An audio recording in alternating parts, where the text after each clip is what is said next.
this video, we will look after the flowcharts. So, the flowcharts are the diagrammatic representation illustrating a solution of a given problem. It helps to break down a process into smaller steps and illustrate them in a visually pleasing way. Flowcharts can be used for documentation, communicate the solution as it is language independent, modification and maintenance. Now let's see the components of the flowchart. Number 1. Terminators. The terminators are used to either start or stop the process. Start and end are two types of terminators in the flowchart. Start is used to illustrate the starting of the process and end is used to illustrate that the program has been finished. Both of these terminators have the special diagrammatic structure, that is round corner rectangle. In the upcoming videos, we will also going through various examples so that you can understand each and every component of the flowchart. Number 2. Input and output. The input and output components are illustrated in a tilted rectangle. Input is used to determine the input given by the user to the program. Output is used to determine the output thrown by the program. And n indicates the variable value, which can vary with respect to the given data. Number 3. Process box.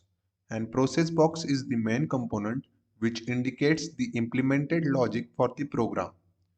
Here I am using two different words, that is program and process, which means the same. The process box includes the declaration, initialization, and operations which are required to implement the logic. Additionally, it also has a special diagrammatic structure known as rectangle. Number 4. Decision box. As the name suggests, the decision box is the container where decisions are made. In the programming world, there are only two decisions, either yes or no. A decision box has a diamond-like structure with two arrows, where the decision is described in the container and the arrow indicates the possibilities. That is, true means yes or false means no. The decisions which are described inside the diamond container are created with the help of conditional statements. That is, if A is greater than B or not, if A is equals to B or not, etc. If the statement is true, then the arrow indicating true takes the flow of execution. And if not, then the arrow indicating false takes the flow of execution. Number 5. Arrows. The arrows shows the flow of execution of the code. So basically, there are two types of arrows, upper headed and lower headed.